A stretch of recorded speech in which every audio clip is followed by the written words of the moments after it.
synapses in the internet underground. Everyone knows who I am. The world is my chessboard and war is the tool of the game. Don't hate me, I'm just a messenger. Say what you want about me, but I speak the truth. The truth, the truth. Fuck yeah. Fuck yeah.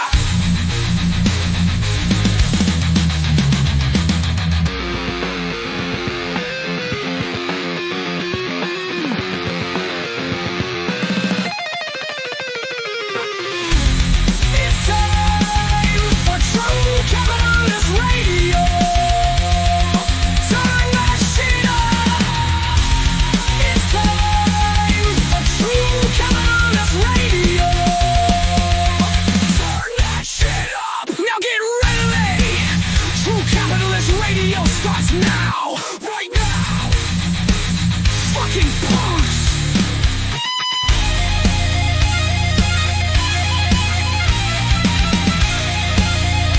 Fucking punks. Fuck yeah.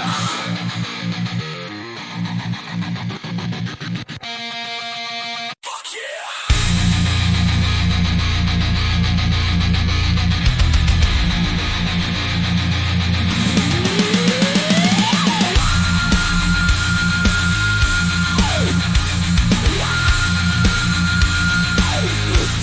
Punks. What's going on, folks? And thank you for tuning in with me to another edition of the True Capitalist Radio broadcast. And of course, I am your host, the man they call Ghost, and I want to thank you very much for tuning in with me. This is episode number 744.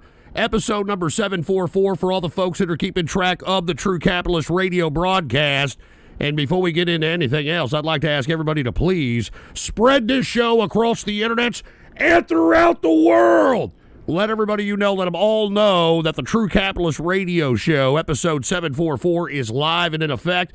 This is March 24th, 2025. And boy, do we have a lot to get into. Now, I know it's been some time since I've been with you folks, and we've got a lot to go over. But let's go ahead and start off with what we traditionally start off with, and that is the markets. All right, folks. Now, topsy-turvy in this market, folks, because we're in a different economy. It is MAGA madness. And the reason I say that is because what Trump is doing, or at least he's attempting to do, is transition the economy into a whole new form of generating revenue. He talked about it today in that I shouldn't call it a press conference. It was a White House cabinet meeting. He talked about how he is going to create an external revenue service. And his, at least, ambitions are that he wants to have the tariffs pay for most of the outgoing expenses of the government, which is a huge transition. And that requires a restructuring of the economy, restructuring of the whole production, the mode of production. And that's why, folks, it's not looking good for the economy in the short term. Why everybody has any rosy outlook on this economy here in the short term, you got another thing coming. But if you take a look at today, you wouldn't think so. I mean, everybody was buying today. And why was everybody buying? Because Trump, he's already having his hand on the chicken switch on his own damn tariffs, all right? He's already backing off. The infamous April 2nd is when all these tariffs are supposed to kick in, and he's already given exemptions for the auto industry, which is a win for Mexico. There's a few exemptions, I think, for a few Canadian commodities and products. So, I mean, you're either going to be committed to this or not. And the reason I'm so critical about this is because if you're going to be committed to it, then genuinely be committed to it and allow the revenue from these tariffs really, truly bring in revenue that's going to offset any outgoing expense and change the way we bring in tax revenue. How the hell are we? It's stupid. It's as if this guy's just going through the flow, with the flow. He's pissing everybody off in the international community. And look, fuck the governments, right? Who cares if Europe, the European government, is pissed off with us? But he's pissing off everybody. And the thing is, it's not just the governments that he's pissing off. I know that Trump has this ambition on wanting to bring a bunch of production and produce a bunch of products here in America, but if everybody now hates America, and I'm talking the general mass world public, they're purposely not going to purchase American products because of all this.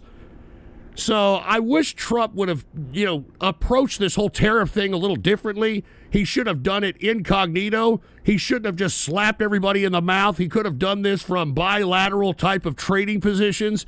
It could have been done in secret, or it could have been done as it pertains to particular products. It could have been done a completely different way. Now we're the pariah of the world, and I'm telling you, it doesn't look good in my opinion. But hey, I mean, we're in transition. I mean, Trump said it today in the, the fucking cabinet meeting today, which was nothing more than a circle jerk for Elon Musk. No offense.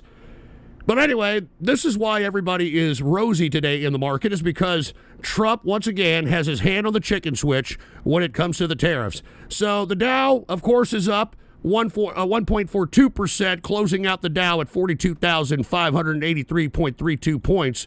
For the Dow Jones Industrial.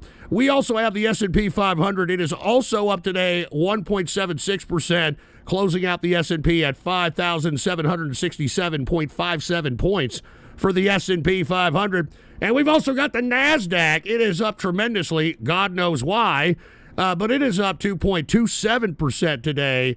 NASDAQ closing out at 18,188.59 points for the NASDAQ composite.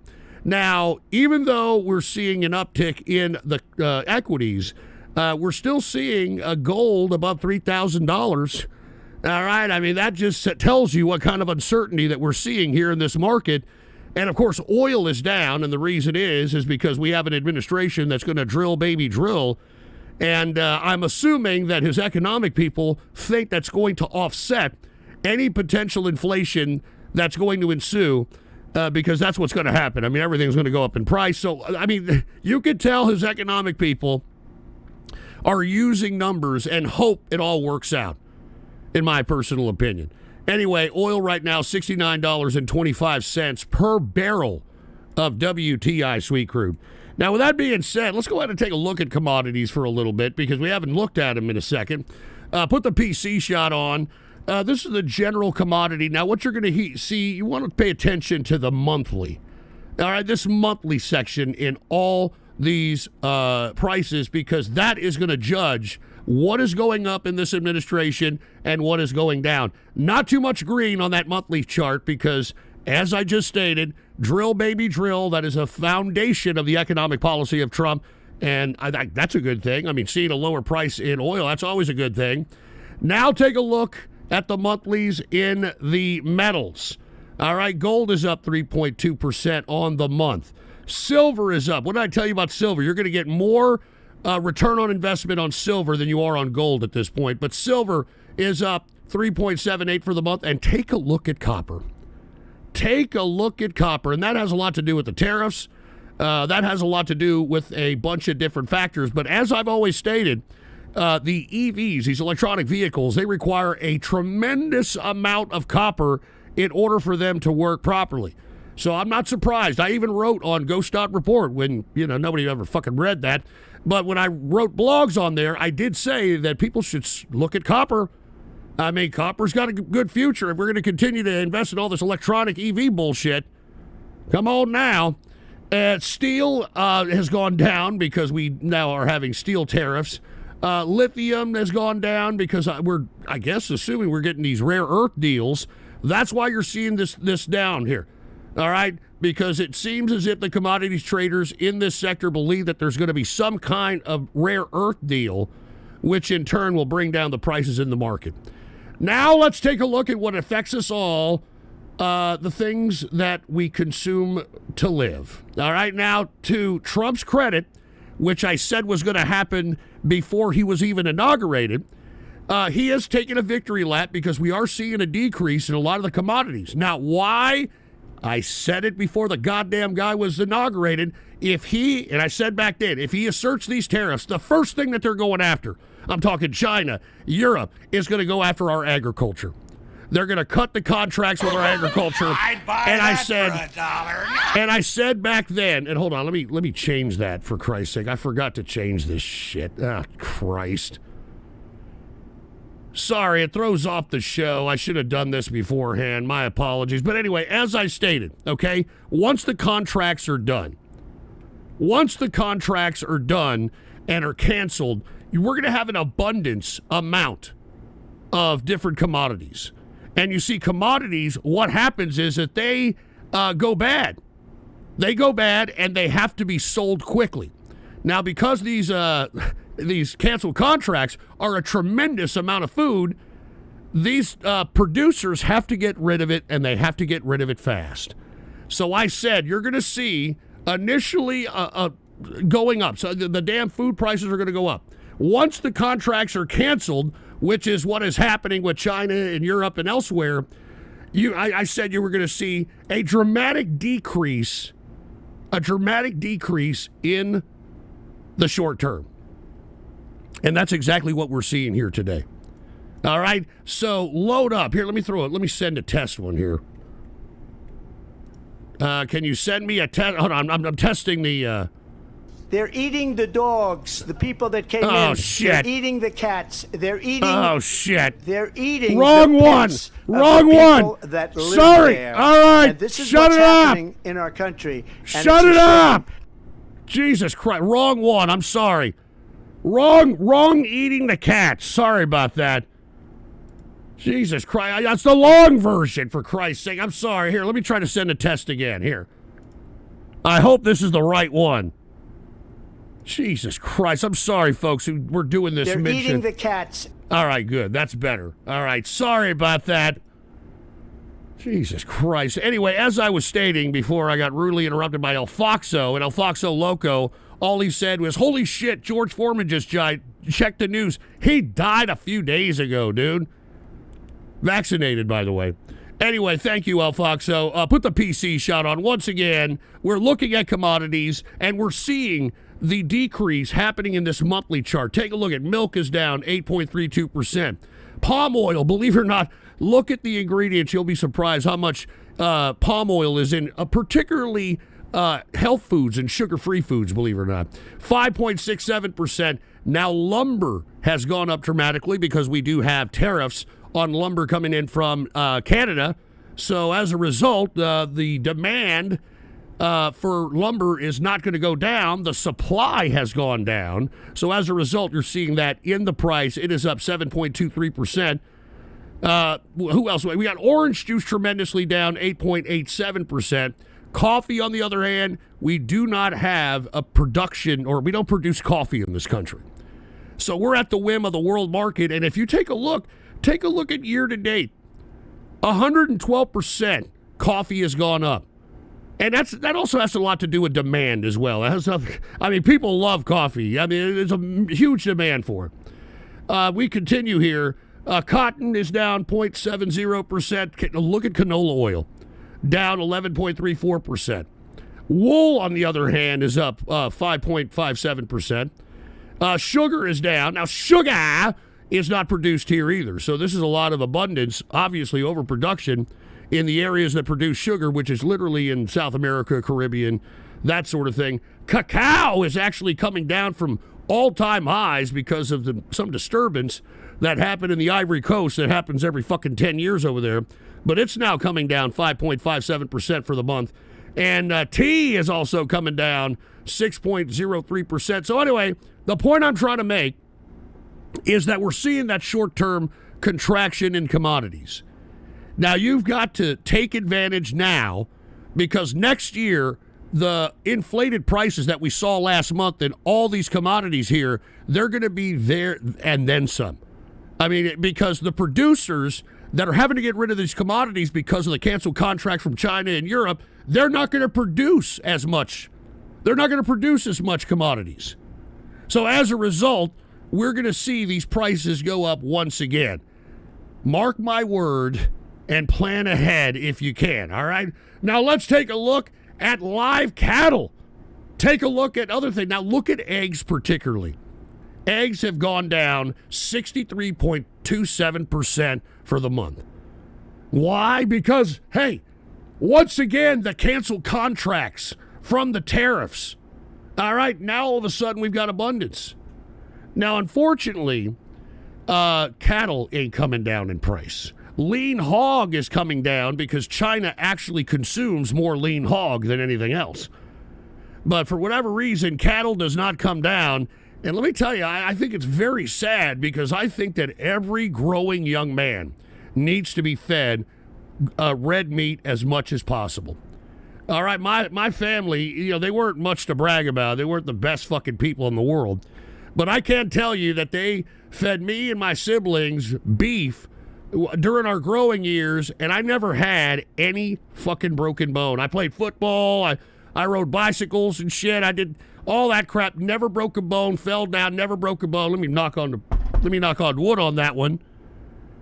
But hey, I'm just saying, this is why whenever I see a high price on live cattle and on beef, I mean, I know that's why we're seeing so many kids having broken bones out here. In San Antonio and in Texas in general, high school football is a real big deal. And sometimes people like to just go spectate a high school game just for the sake of competition. And unfortunately, it doesn't. A year now doesn't go by before I see at least 2 or 3 kids being carted off because they broke their leg, they broke their arm. All right, it's not even hardcore plays. It's just incidental things that their bones just give out. It's unfortunate. So anyway, this is why I'm putting a point of emphasis. I still eat beef. I mean, beef is a very important part of my nutrition, as well as fruits and vegetables. But beef is a big part. So anyway, take a look at beef. It's still going up for the month, 4.39%. Live cattle, or that's cattle feeder. That's what they feed the cows, excuse me. And live cattle is up 3.18%. Here's the lean hog. Lean hog is down 1.01% because, as I stated, Asia, particularly China, buys a lot of this from us. And there's beef. It has gone down somewhat, but not much. All right. I mean, try to go get a ribeye, and a fucking pound and shit. You're almost paying $40 at the fucking store. Of course, I buy premium beef, but still, $40 for a goddamn ribeye? Come on, man. Anyway, poultry is also down 0.93%. So anyway, folks, as I was stating, plan ahead. I mean, we're definitely headed into a recession. If you don't believe so, they're writing it all over the mainstream media. Now, take a look at this. A recession may be coming. It's not too late to prepare. Now, how do you prepare for this? Well, first of all, you want to pay down all your fucking debt. All right? You want to try to do that because when a recession happens, the Federal Reserve is going to lower rates by default. And many have speculated, I've also speculated on here, that Trump is trying to purposely tank the economy in order to force the Federal Reserve to lower rates. Because you see, right now, the reason the Fed is raising rates is to oblige one of its 2 objectives that it was chartered for. One of the objectives of the Federal Reserve is to keep prices regulated, to keep prices at a certain level, and to tame inflation. The other responsibility of the Federal Reserve is to lower unemployment. So the speculation is that Trump is purposely trying to crash the economy in order to force the Federal Reserve to steer its attention away from inflation in order to go and focus more on unemployment. And to do that, you've got to lower rates. And when you lower rates, it encourages companies, it encourages other people to go and take out loans at lower rates in order for them to build the economy, to either add more employees or add more capital goods or purchase more merchandise, purchase more equipment.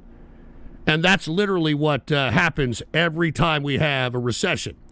So first thing you want to do is you want to pay off, I'm talking principal. I mean, if you're paying monthly payments, you ain't paying on that principal. You have to pay the principal. You pay that principal, all right, and if you pay it down to the point where it's like below a certain threshold and the Federal Reserve lowers rates, you can negotiate with your credit card company. All right, you have to recognize that credit card companies need you to pay interest. And what people don't understand is that what makes your credit, it's not whether you make a payment, or excuse me, you purchase something on a credit card this month and then pay it next month. That doesn't raise your credit score. What raises your credit score is how much interest you've paid to credit card companies. You understand? And if you paid a hell of a lot of interest and you paid off your principal, then you're a goddamn good risk. So they're going to expand how much money they lend you. They know you're good for it. And that's what builds up your credit. All right?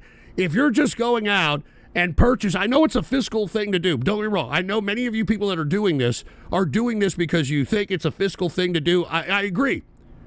But I'll tell you right now, if you are just purchasing something on credit one month and paying it off the next month, you're doing yourself a disservice. You're not raising your credit. All right? You pay interest and then pay off the principal, like as opposed to paying it off the next month, pay it off in 3 months. All right? And that builds your credit. All right, you purchase something on a credit card, take 2 to 3 months. All right, and yes, I read all the chats. I'm reading all the chats in here. Cheers to everybody out there. All right, anyway, once again, recession, I mean, everybody's calling for it. Okay, what else do you do to prepare for a recession? Well, you want to offset investments. I am not invested in the stock market. I'm invested in a small batch of small cap growth stocks because once the recession is finally hit, and once the stock market crashes, the investment community that is institutional, the Wall Street guys, they can't leave. All right, they got retirements and shit that they got to be in charge of. They just can't sell off in the market, so they got to put the money somewhere.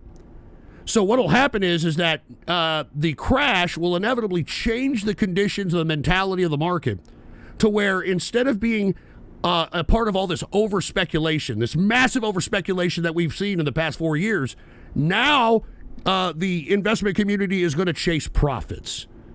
And you see, that's what you want. If you have any, savings and you feel like you want to entertain this market, all right, and stomach the volatility, small cap growth stocks right now is something to be into. I wouldn't put all your eggs in that basket.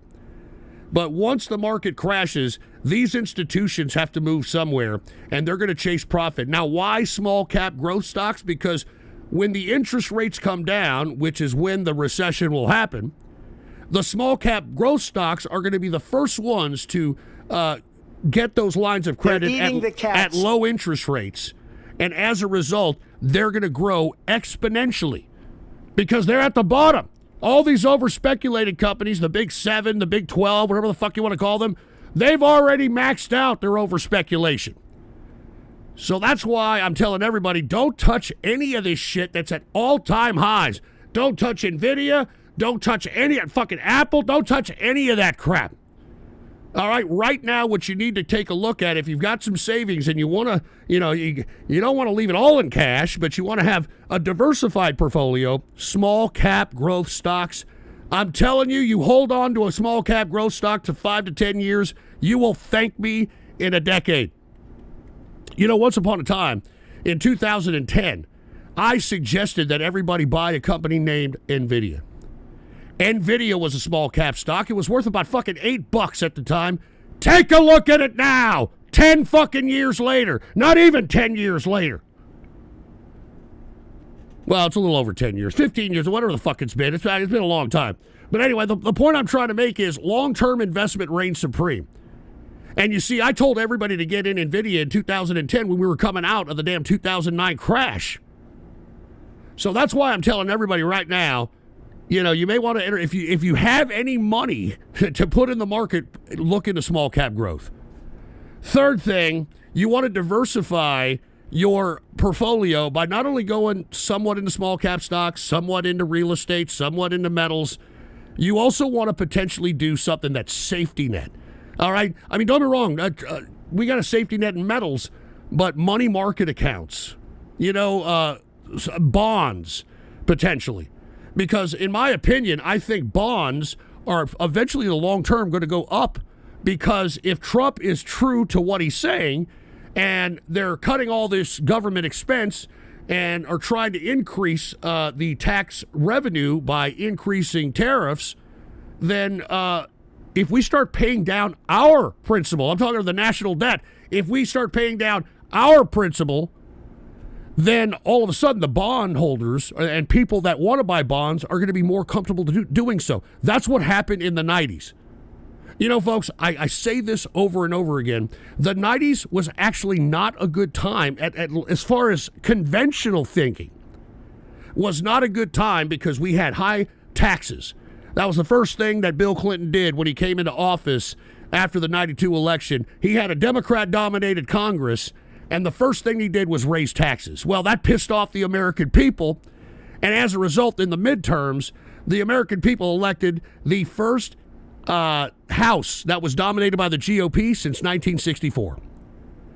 And you see, we had high taxes, and we also had high interest rates as well. So both those right there should have provided a stagnant economy. But the only reason that it didn't was because a man by the name of Newt Gingrich, who was the Speaker of the House at the time, decided that he was going to use his ability and his influence to corner Bill Clinton into forcing Bill Clinton to sign off on conservative bills. And part of that was cutting the budget. We used to have a national budget that we used to vote on every year. All right? That's how conservatives used to cut funding or used to cut spending. You know, one year they would vote on the budget for next year. And throughout that year, the Republicans would cut from that expense. And at the end of the year, they would have what they would call a surplus.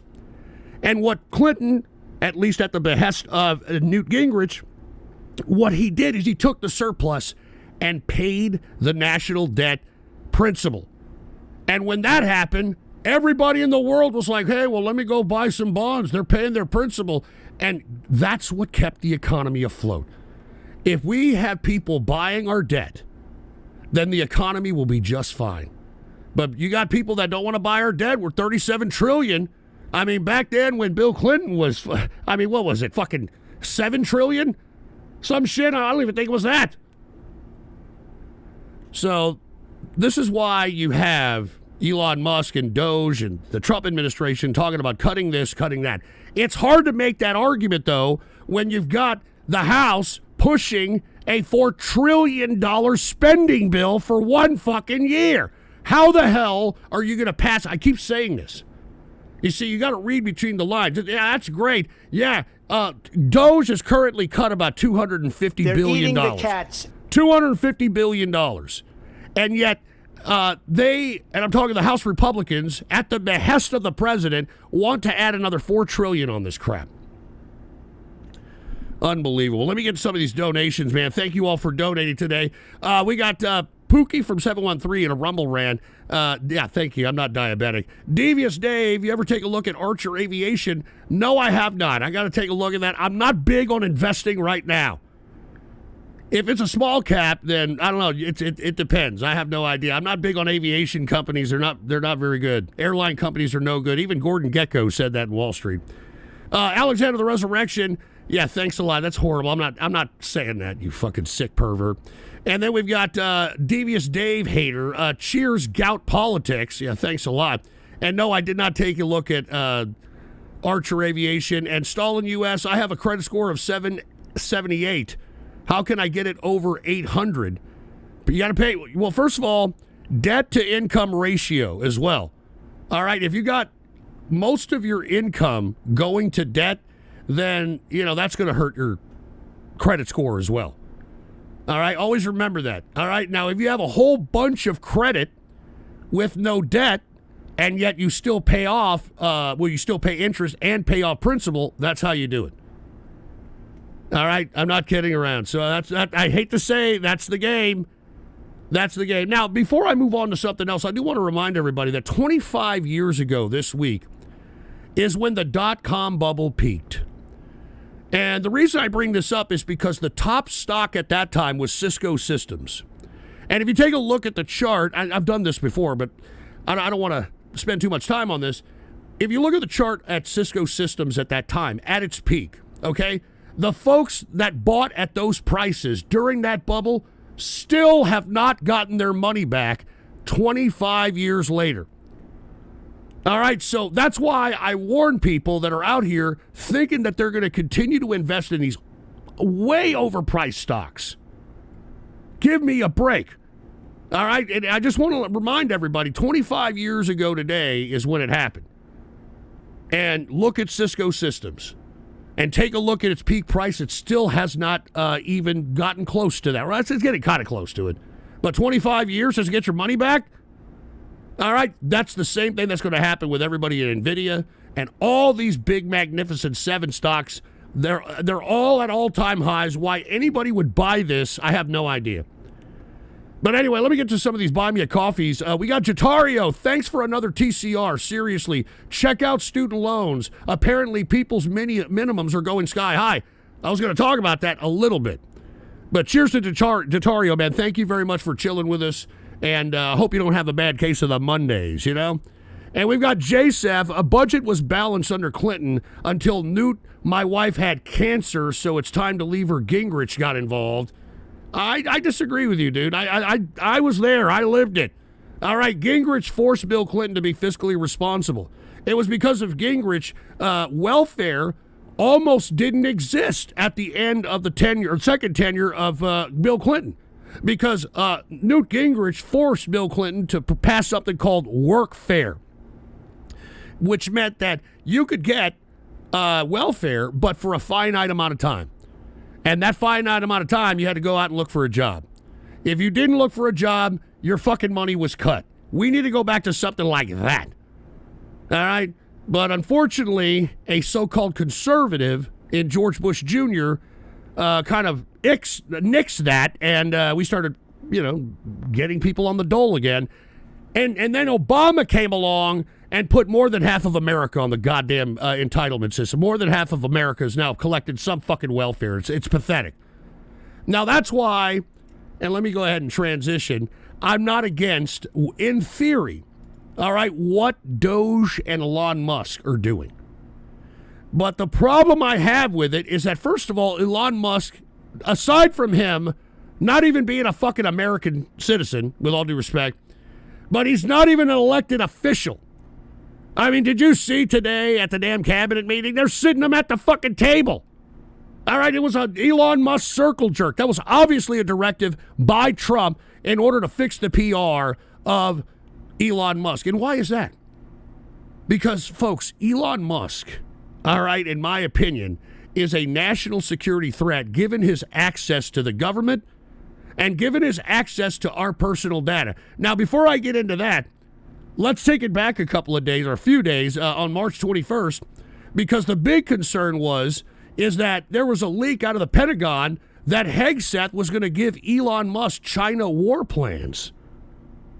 Now, why the fuck would this even be leaked out if it wasn't true? Because Elon, right after this story broke that Hegseth was going to give him the China war plans, he came out and threatened the so-called Pentagon leakers. So if it isn't true, then why the fuck are you going out trying to, and why the hell is Elon Musk even making this threat that you're going to go after the Pentagon leakers? Now, why is this so very important? Well, because, folks, Elon Musk has deep ties to China. All right? I mean, look at this. Are Elon Musk China ties a national security risk? Of course they are. I mean, do you know that he is even more huge and enamored in China than in the United States and Europe combined? I mean, they love him. They love his mother. I mean, look at this shit. Look, this is China. Look at this shit. All right, they're obsessed with this idiot. They're obsessed with this fool. All right? I mean, and his mother's a big deal. And look, aside from that, all right, let's flash back a little bit. All right, hold on. Kick this fucking idiot out here spamming in the damn chat room. Get him out of here. Let me go ahead and even push that up a little. Let's flash back. This was back in 2023, okay? Elon Musk pledges to enhance core socialist values in China, okay? World's richest man pledges allegiance to socialism along with other billionaires. So that's why it's kind of a big deal that Elon Musk is at the helm of all this sensitive data that he and his Doge goons are aggregating and once again putting it in his AI. And today, well, he didn't say that today, but he said in the last cabinet meeting that he's merely tech support. Now, why is he saying that? Because he is aggregating all this data. I've said in the past couple of shows, he's putting it in his AI, and he's eliminating all these bureaucrats in order for his software, his AI, to be in charge of the government institutions. And this way, he has us. You know, I mean, what are we going to do? He's already aggregated our data. It's in his AI. We're going to be forced to use whatever fucking system he is trying to force upon our government. So here we go. All right, this is where we're at. This is why I say that even though in theory I do believe we need to cut, even though in theory I do believe we need to kind of lay off a good half of the government, this, how it's being implemented, how Elon Musk is at the helm, how he's using a bunch of absent-minded fucking young dorks who are probably going to be held accountable for this. All right, if you're Doge, believe me, once another administration comes into power, and believe me, by the polarization of this administration, it's going to force a fucking complete revolution. And I'm not talking like a physical revolution. I'm talking about, you know, we're going to see the fucking Democrats come back. Now, they don't look good right now. The Democrats are trying to dust off that prostate-infected Bernie Sanders and are trying to dust off that fucking ding-batted, fucking big-titted, broad Puerto Rican bimbo, AOC, which is the wrong thing to do. Which is the absolute wrong thing to do. But I'll tell you this, somebody is going to get inspired in all this madness, and they're going to sweep the country by storm. Mark my words. All right? I mean, I'm talking Musk, Doge, Trump, whoever's in charge. All right? They are providing the fodder to make sure that, you know, there's going to be some opposition here in the next few years. All right? But once again, this is why I'm a little concerned about Elon Musk, how his close ties to China, his pledging himself to China, and why he has this kind of access to our government. And why, if it wasn't true that Hegseth was going to give him, not going to give him the war plans, why is he threatening to go after the leakers of the Pentagon? Now, let's make a transition, no pun intended, to one Pete Hegseth, all right? Now, for all those that don't know, Pete Hegseth, being the incompetent fucking idiot that I thought he was going to be, got caught being a fucking lazy asshole, all right? Now, for those that don't know, all right, Hegseth, I don't know, I can't believe they're doing this, he was leaking the Yemen war plans on some kind of a signal chain that included J.D. Vance, that included Tulsi Gabbard, that included a whole, like 14 people. Now, how did it get leaked? This dumbass Hegseth had the Atlantic editor-in-chief. Now, the Atlantic is not necessarily the most favorable publication to the Trump administration. Why Hegseth had this editor-in-chief in this signal call is beyond me. Now, what was really leaked? Well, I mean, it exposed classified information and private deliberation amongst the highest-ranking officials in the U.S. government. And it raises serious questions about the lax handling of America's secrets by Trump's cabinet. It took the incompetence of fucking Hegseth, all right, for this to finally come up to the attention of mainstream people. I mean, if this kind of security breach can happen, what do you think's happening to your information? All right, in the hands of Doge and Musk. All right, this is how nonchalant information is being distributed in this administration. And this is a major national security issue. A major national security issue. Let's take a look at the 4 takeaways by Axios. All right, 4 takeaways. A mind-boggling security breach. National security experts express disbelief and outrage over how Waltz, one of the folks that were in that signal call, could have made such a mistake, and why such sensitive war plans are being discussed on Signal. No shit. I mean, didn't once upon a time the Trump administration during his first term had something, horrible to say, and rightfully so, about Hillary Clinton having a damn personal email? I mean, are you kidding me? I mean, sensitive war plans, sensitive war strategy, and conversation are on Signal? Are you fucking kidding me? A publicly available encrypted messaging service. Unbelievable. The U.S. government does not permit the use of Signal to transmit classified information, such as operational details of the March 15th strikes on the Houthis discussed in the group chat. Some national security lawyers suggested Waltz, may have violated the Espionage Act by coordinating the national defense plans in such a careless manner. Several participants in the group chat, including Waltz and Rubio, had for years, I was just about to say that, chastised Hillary Clinton for using a private email to conduct her government business. Vance, as a voice of dissent, that's another thing that we learned in these Signal calls, is that Vance doesn't like Europe. All right? He absolutely does not like Europe. I don't get it. Maybe it has something to do with that Hindu wife of his. Remember, the British had occupied India for a long period of time, and I don't know, maybe she's still salty about that, and all her family is still salty about that, and convinced old J.D. Vance to be salty about it. I don't know. Anyway, it's very, very weird what's going on here. All right? Now, take a look at Hegseth. All right, this is a screenshot of one of them. It says, VP, okay, I fully share your loathing of Europe's freeloading. It's pathetic. This is Hegseth agreeing with the criticism by J.D. Vance of Europe.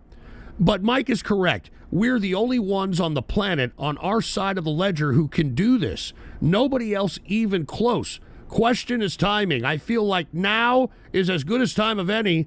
Given the POTUS directives to reopen shipping lanes, I think we should go, but POTUS still retains 24-hour decision space. Now, SM, which is Stephen Miller, by the way, as I heard it, the president was clear, green light, but we soon make clear to Egypt and Europe what we expect in return. So all of a sudden, all right, even though these people hate Europe, you should, they're not, talking very favorable to Europe. Now they're using the strikes that we have on Yemen in order to get something in return from Europe. So we're bartering our military, which is, unbelievable. And all this is being fucking discussed on a Signal fucking platform, for heaven's sake. And Duke Orville with 10 gifted subs over there in the Rumble chat, man. Cheers to Duke Orville, man. Hey, happy Monday, and I'm glad you're chilling with us today, man. And another thing, what's the next takeaway? Disagreements over messaging, not military strategy. You see, this is a very interesting takeaway from these leaked Signal messages. Domestic politics and foreign policy are always intertwined, but it's particularly glaring in text message form. There is no debate in the messages Goldberg shared, and that's who shared all this. This is the editor-in-chief of The Atlantic, Goldberg, shared about the likely military effectiveness of the strikes in Yemen. Such conversations may have well taken place in other settings, but what is on display in the leaked text is a discussion on how to shape the narrative at home. I think, and this is a quote from one of these Signal messages, I think the messaging is going to be rough no matter what. Nobody knows who the Houthis are, which is why we need to stay focused on one. Biden failed. What did I tell you? That was going to be the strategy. I said that they're going to copy what Obama did in 2008. They're going to throw whatever the hell their handlers, the PayPal Mafia, tell them to do, and when it goes wrong, they're just going to blame Biden. Just like fucking Obama blamed Bush throughout both of his fucking tenures. So we got to stay focused on Biden failed. too Iran-funded, Hegseth wrote in response to Vance's concerns. And Vance's concerns were that this hit on the Houthis would be in contradiction to his message on Europe. I'm talking Trump's message on Europe. You know? And they really can't stand Europeans. So that's the takeaway. And I think what really people should be focusing on is the incompetence of Pete Hegseth.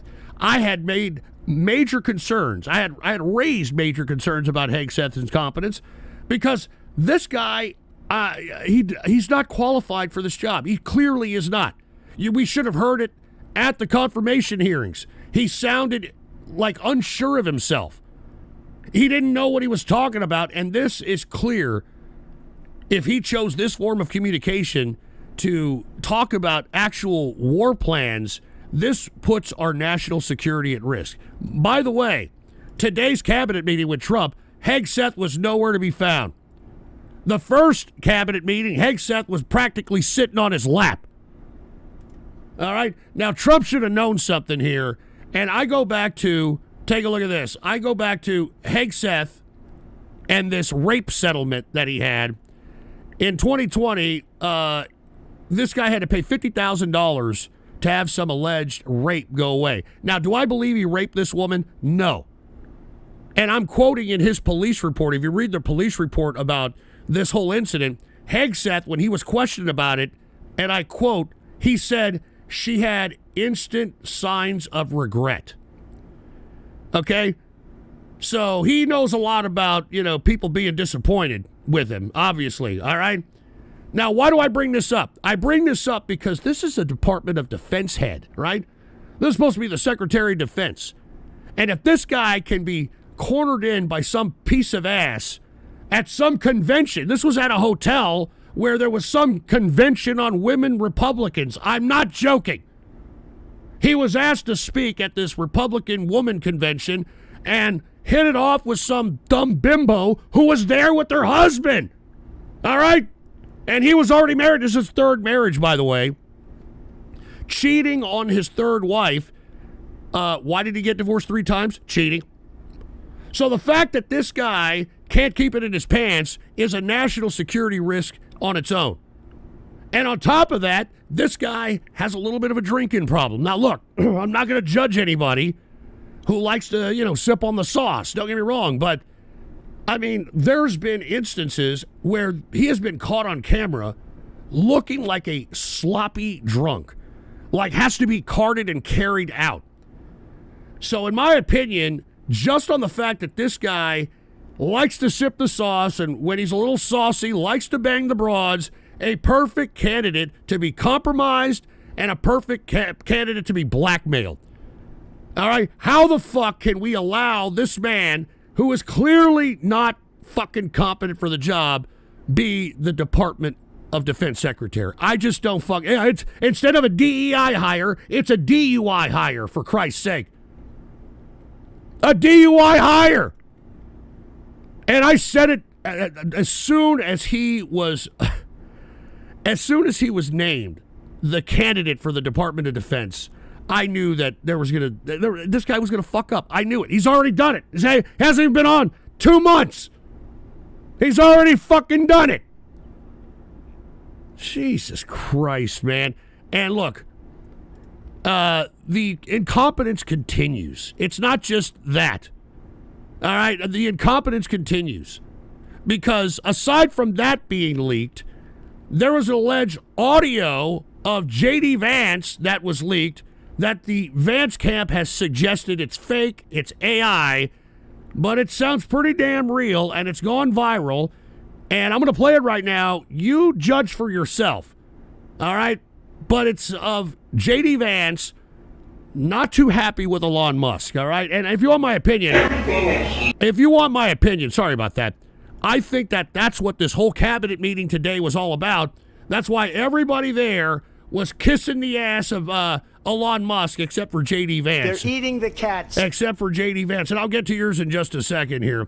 Put the PC shot on. Let's go ahead. This is leaked audio, supposedly, of J.D. Vance slamming Elon Musk.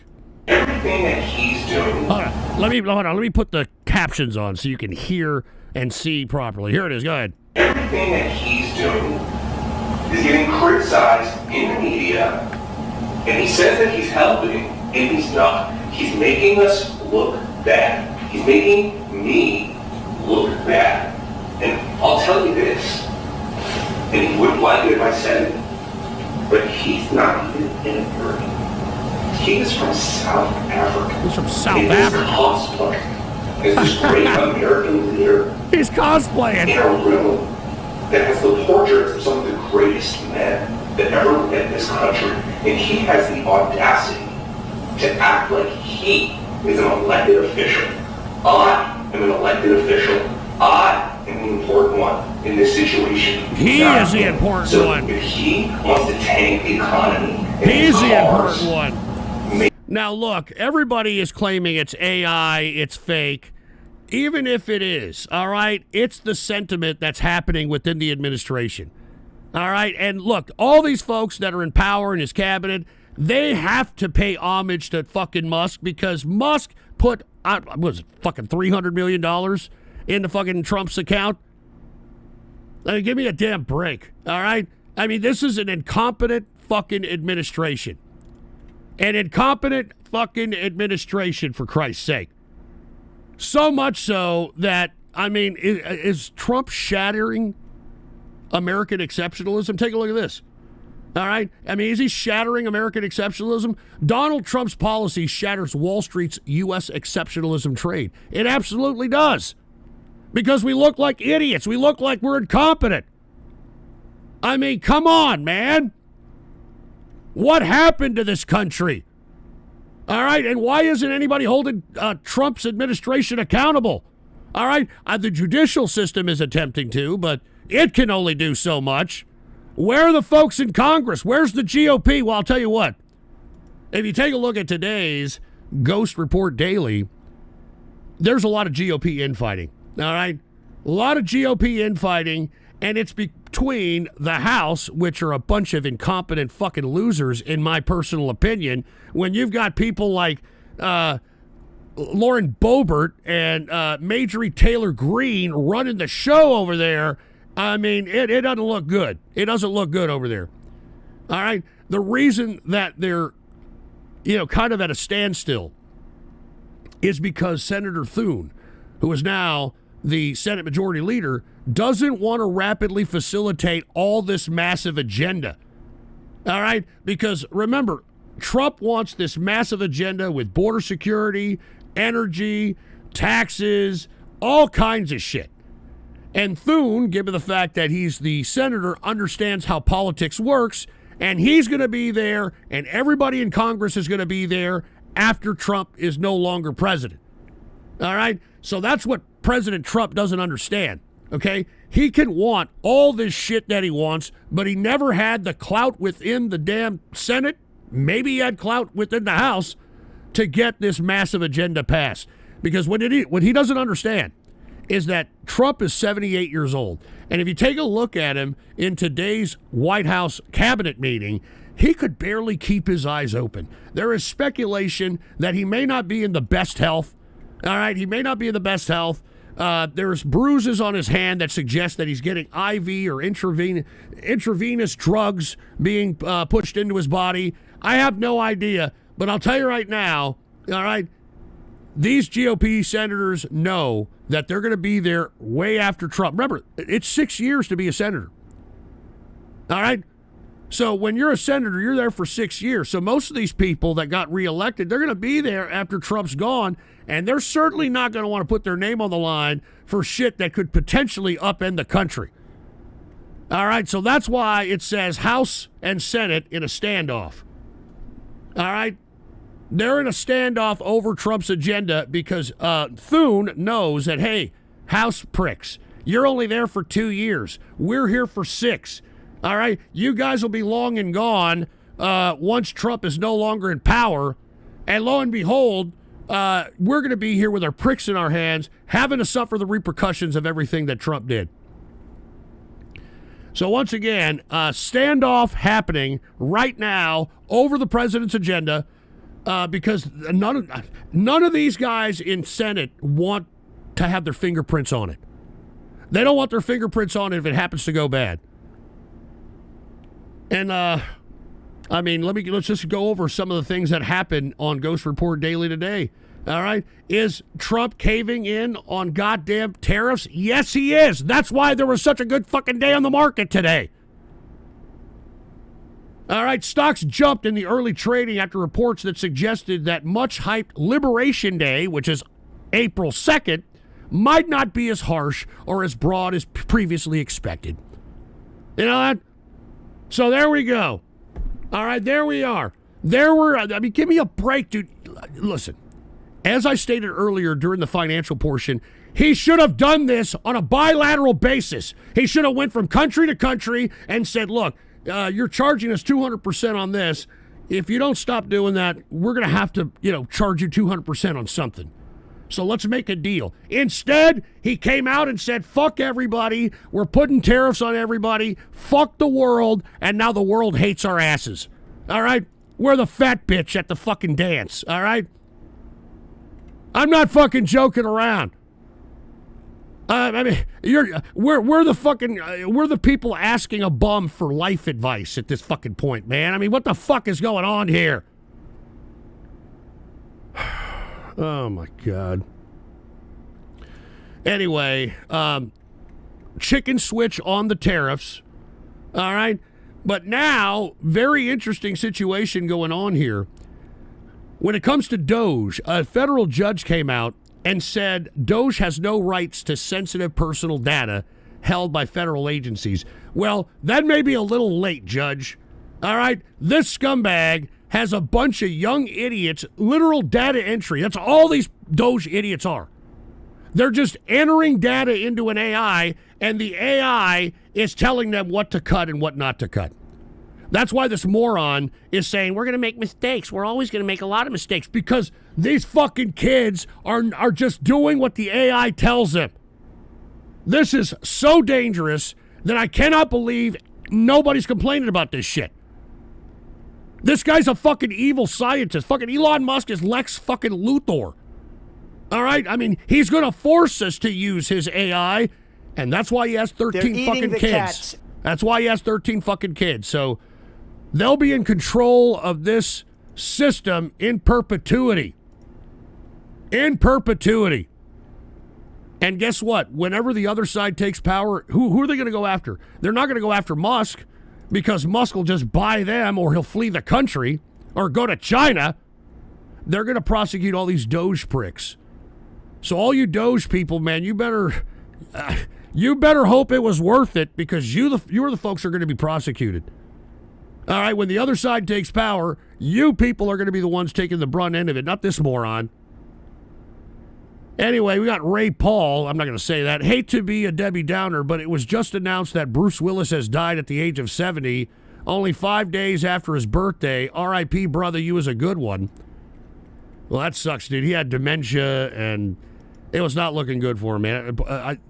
If that's true, R.I.P., Bruce Willis. And then we got Froppy. If it doesn't personally affect me, I don't care. Well, that's mostly everybody's perspective, and it's going to affect you at some point. It's going to affect everybody at some point. All right? Now, look, as I stated earlier today when I posted Ghost Report, Elon is going to be at the cabinet meeting. He was. It was a big circle jerk. You can check it out for yourself. Now, Elon is so in charge that, did you hear about this? The SEC chair gave the sole vote not to sue Elon Musk to disclose his Twitter stock. Can you believe that? I mean, that's why he donated $300 million in Trump's campaign. All right? I told you all throughout the whole 2024 election cycle, I told you all this shit was going to happen. I told you all this shit was going to happen. And look at what's happening. Now, I know many of you MAGA people, even though you don't agree with this, you're not going to say you don't agree with this, because you people sold your soul to this crap. You told all your friends, your family, you blabbered about it on Thanksgiving and Christmas table. You sold your soul to this shit. And now that everybody's being fucked over in America, and fucking Trump is making Europe great again, you see European fucking stocks, they're up the fucking roof. All right? Yeah, fucking China's, fucking being great again. Soon, if we fucking do whatever the fuck we're going to do with Russia, he's going to make Russia great again. It's bullshit. I told you all. All right? I told you all that this was going to fucking happen. And I wish, I'm going to be honest with you. I hope that some of you fucking MAGA people have some sense of humility and understand that you don't know shit. All right? You don't know shit. And the next election cycle, why don't you just stay home? Don't just shut your mouth. You don't know shit.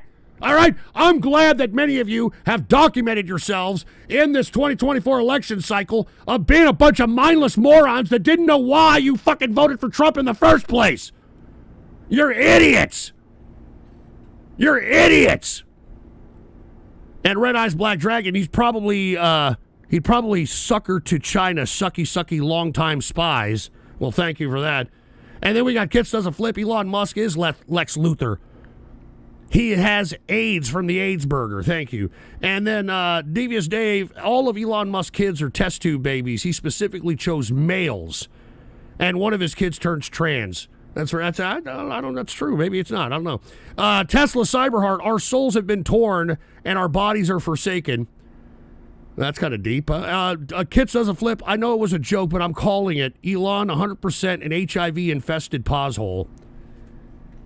Well, he's certainly on something. I mean, did you see this moron caught on camera at Mar-a-Lago balancing fucking silverware on his goddamn finger? All right? Did you see this shit? Look at this moron. Look at it. And, of course, he's a rich prick. I mean, nobody wants to look at him weird because, he could give him money. He could give him money. Look at this shit. Look at this shit.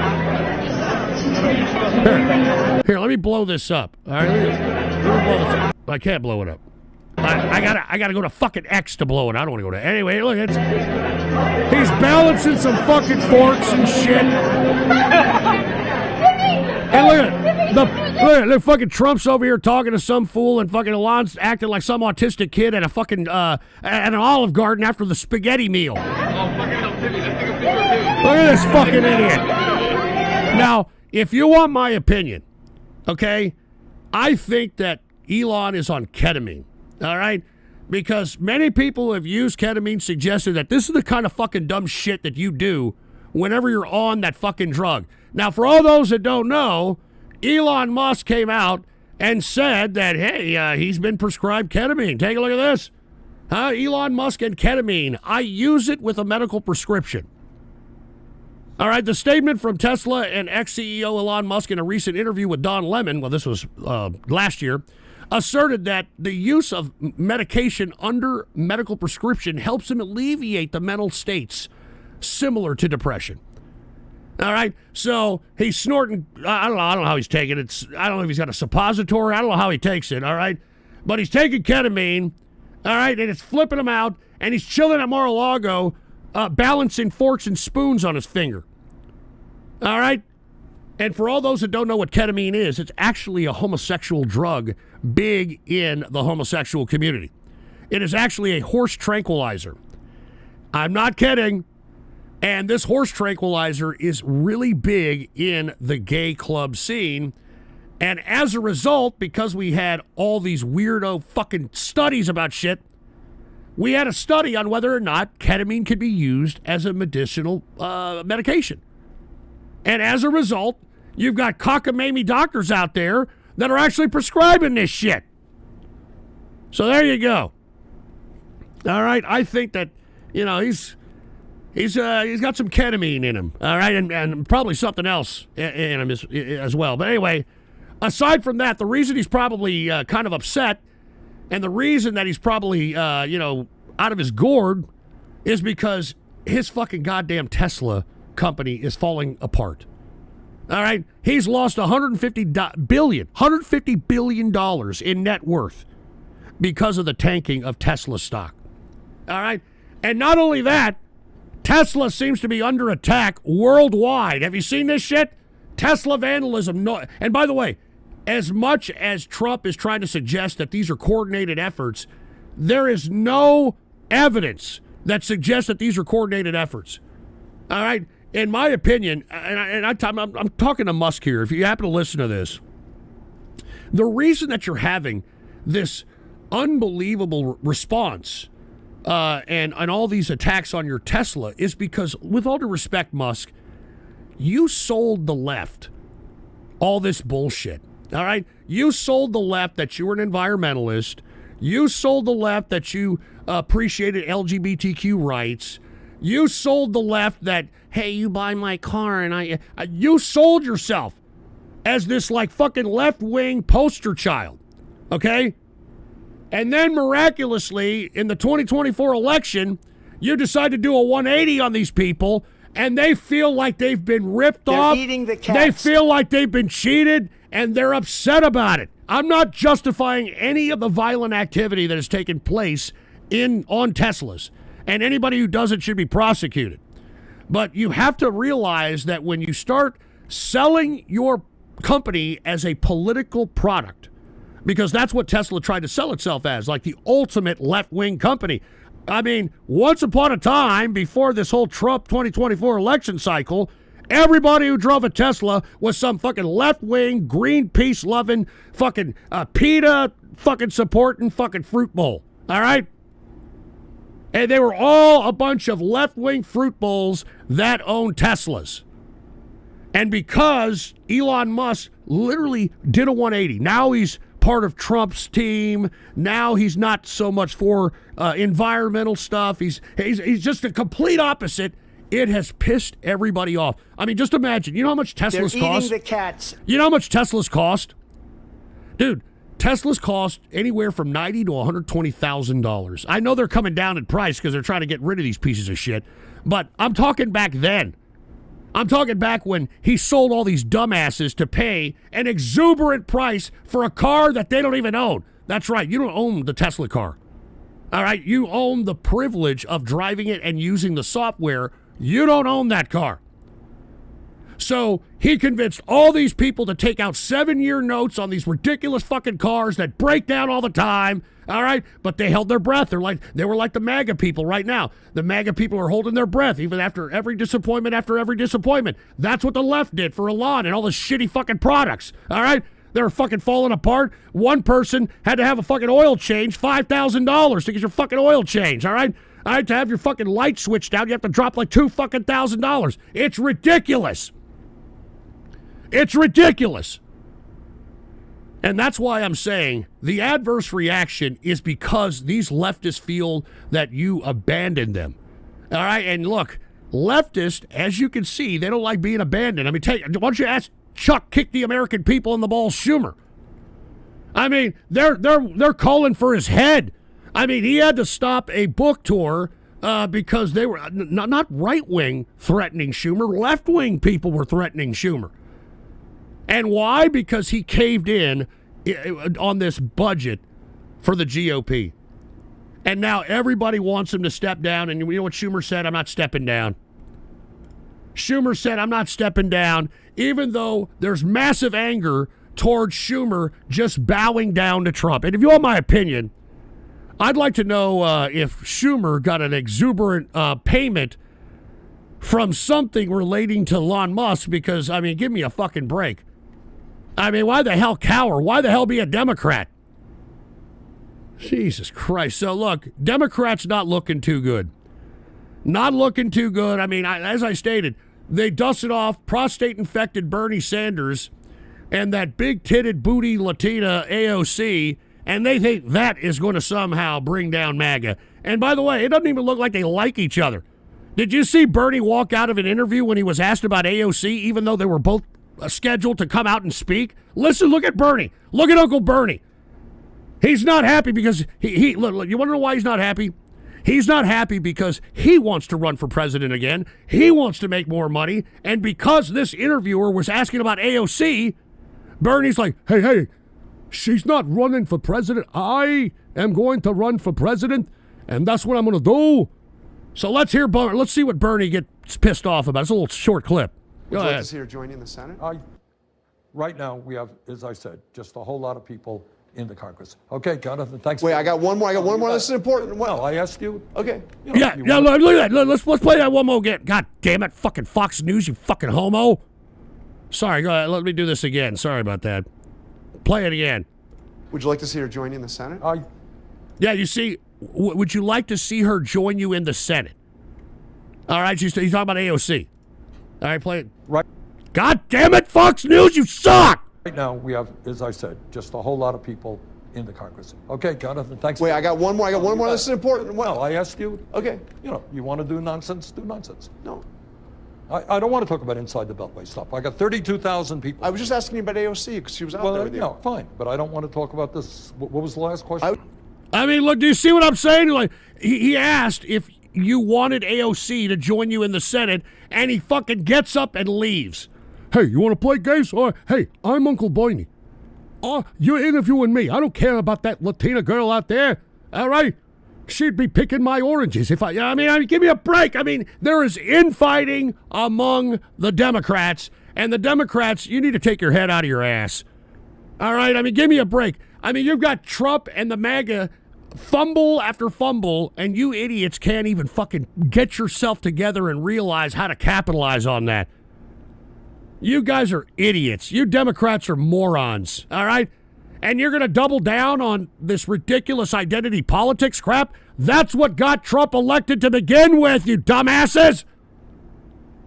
Jesus Christ. Anyway, enough of the Democrats. All right, let's talk a couple more subjects domestically, and we're going to move on to the international portion of the broadcast. Did you hear about this? Aside from all these, going back to Musk, aside from all these attacks on showrooms that are not coordinated, there is now a global movement to bankrupt Elon Musk. All right? A global movement.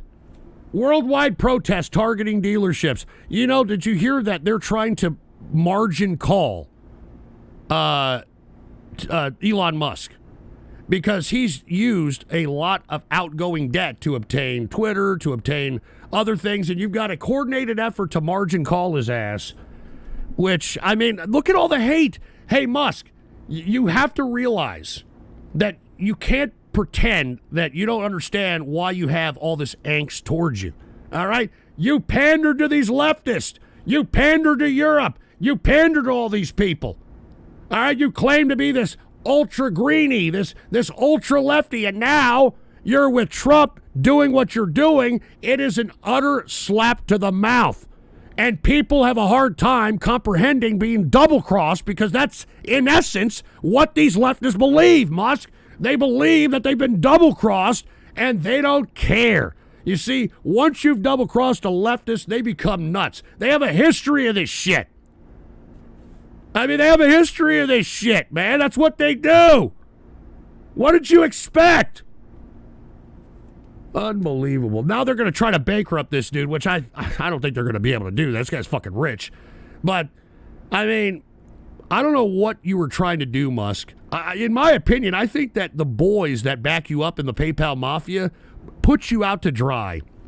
All right? Because they saw that you're an attention whore, autistic weirdo, and they're the ones playing in the background. Like, you don't hear about Mark Zuckerberg.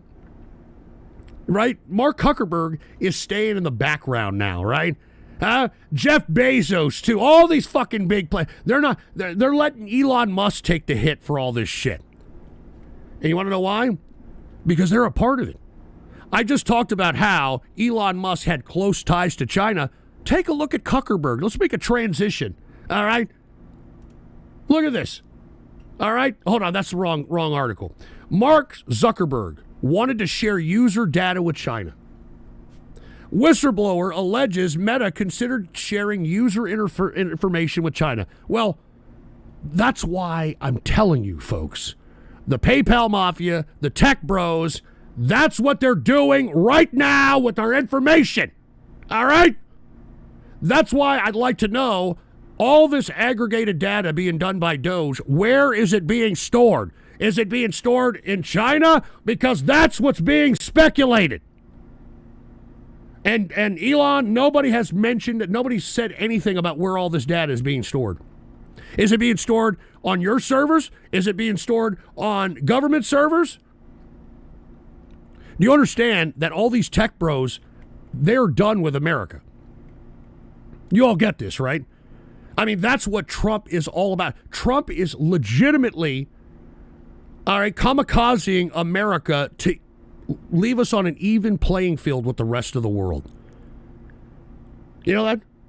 And as I stated on the last show, and I've stated it on the previous shows, that they've already made all their money from you people in America. All right? Mark Zuckerberg has already made his billions from all you people. Elon Musk has already made his billions from all you people. I mean, they are moving on to other markets. And that's why the first article that I actually posted up, that's why China's coming out and pledging to American CEOs to give better market access in China. All right? Why would that be happening? Because, folks, I'm telling you right now, China is going to be the new superpower. China's going to be the new superpower because this is what all this transition is about. Because they want China's market. China, India, I mean, that whole area is like literally almost 3 billion people, if not over 3 billion people. All right? So when they tap into that market, that's going to put them in trillionaire status. They don't need American people anymore. They've juiced you all already. Y'all are an old market. All right? Now they're going after the Chinese market. That's why this whole Doge thing about chopping up the American government and eliminating foreign aid and all this crap is to make America look like a piece of shit so that China can come in and look like the peaceful one that cares about the world with its Belt Road Initiative. You know that China is in our backyard. All right? I mean, we got Chinese ships all over the fucking place. I'm not even joking around, man. I mean, we got China in the Caribbean. We got China off the coast of Greenland. That's why fucking Trump is so concerned about Greenland. You've got China surrounding right now the whole country of Australia. You got China infiltrating Latin America. You got China in Africa. They're the ones that are going to be the new America. And while you people are pissing and moaning about trivial dumb shit instead of being focused on the real political dope, like, hey, what is all this policy going to do to my personal life? You people are concerned about dumb shit. And meanwhile, our fucking country's being sold out. You're being sold out. Everybody's being sold out. And all you can do is sit on your thumb and pretend it ain't happening. You people make me fucking sick. All right? You people make me sick. I mean, look at it. China's putting pressure on Walmart. All right? And why? Because China builds or puts together most of the crap that's sold in their fucking stores. And Walmart doesn't know what to do because it knows that the cheap prices that Walmart is known for is not going to be known for that anymore.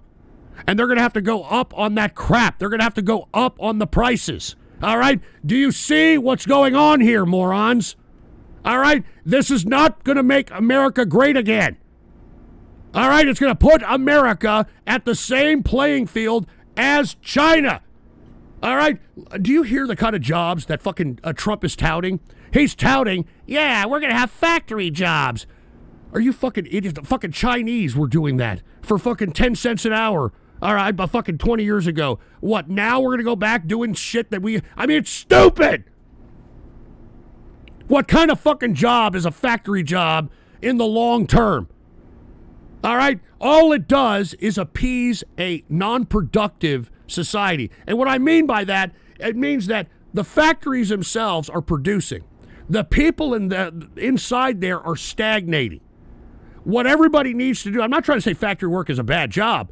I'm just simply stating that if you don't have the opportunity to move up, then that's not good. All right? Then we turn into a communist state. That's what the fucking communists did. All right? They kept the goddamn factories open with no fucking opportunity, so you had to fucking just work and like it. Unfucking believable. Unfucking believable. All right, and look, the United States isn't dumb. All right, at least I hope they're not. Because we were test firing here recently a bunch of long-range missiles in the Pacific, in hopes of showing China that we ain't going to just let you just go all over the world. But how we are allowing them to do so is going to hurt us in the long term. I mean, China now looks like they're the peaceful ones. They're giving their money to everybody now, and they're the ones that are going to look like the ones that are, giving aid and the most charitable, while the United States looks like a bunch of selfish pieces of fucking ungrateful shit. Unfucking believable, you people. I'm serious, unfucking believable. And on top of China, we're fucking kowtowing to fucking Russia on top of that shit. Round 2 of talks with Russia in Saudi Arabia. What's the holdup? I'll tell you what the holdup is, all right? I've said it throughout the whole 2024 election cycle. I said that Putin cannot afford to end the war because it's the war that's keeping him in power, and it's the war that's keeping the people in check. All right? Once there's any peace, watch Putin just completely be eliminated. All right? The fear of war, the fear of constant elimination, because that's how he gets rid of his enemies. He gets rid of his enemies by killing them. That's how he's sustaining power. This is a Russian thing. This is not something that is new. This is what Stalin did. This is what most of the Russian leaders post-communist did. During the communist tenure of Russia did. So he's just stalling. And look, I mean, the Kremlin is infighting because the Russian economy is dwindling. All right? Now, what the Russians want, I'm talking the Duma, the fucking people that are the underlings of the Russian government, they actually want peace to happen because they know that if Russia has the sanctions lifted on them, that they're going to all of a sudden spike into prosperity. All right, they've been beaten up by these sanctions, by these embargoes, and they know once those are lifted and once America decides to start doing business with them again, it's going to make Russia fucking catapult to a booming economy. Now, the problem is that Vladimir Putin can't allow this to happen per se, because then it creates more oligarchy, and it's the oligarchy that he is in control of right now.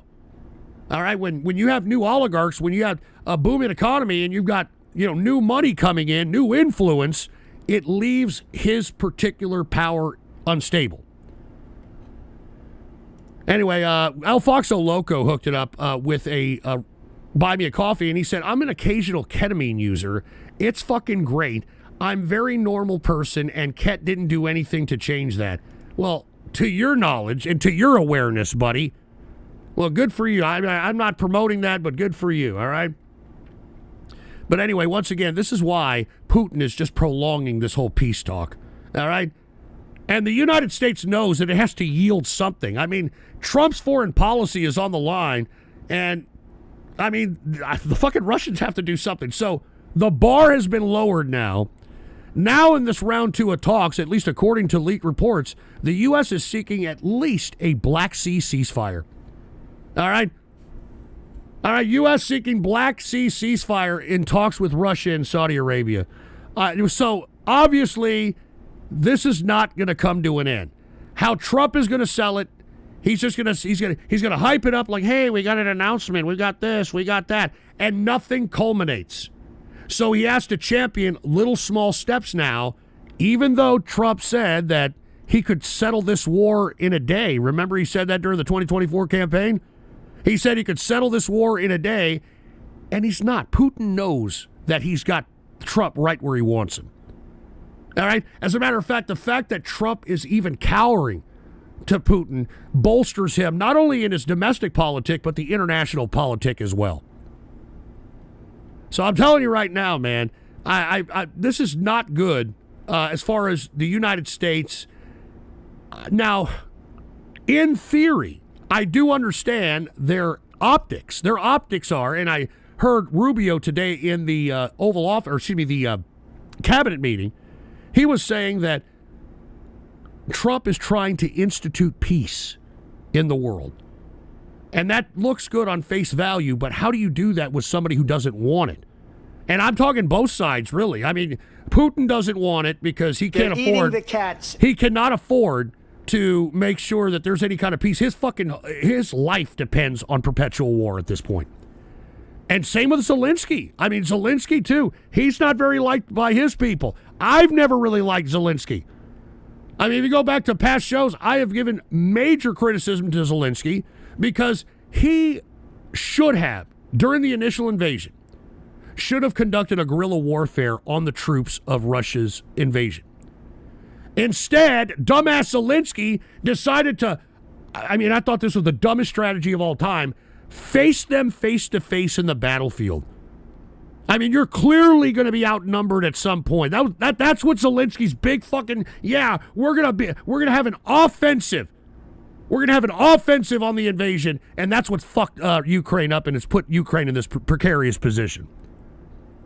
All right, so that's all there is to it. Anyway, once again, baby steps, I guess, is what the United States is trying to gather from Russia, because now they just want a Black Sea ceasefire. Now, what does Putin want? Well, we all know what Putin wants. He wants recognition of Russian gains in Ukraine. All right, he wants no pullout. He wants to take what he's already gotten, and he wants to continue on. The problem is that it's not going to stop there. We've done this with Putin before. We trusted him. Bush Jr. trusted him after 9/11, and what happened? He tried to invade Georgia in 2006. They tried to do a reset. Hillary Rodham Clinton and Barack Obama in 2010, 2009. And guess what? They annexed fucking Crimea in 2012 or 14 or whatever the fuck it was. All right? You cannot trust Putin. He is a fucking Russian. All right? I'm sorry. I don't fucking like Russians. Just read Russian history, and you'll see why I don't like Russians, I don't trust Russians, and they are a throwback in evolution as far as I'm concerned. All right? These are a bunch of cockeyed, fucking Neanderthal-looking fucking mouth breathers that I don't like. All right? I do not like these fucking Russians. You cannot trust them. All right?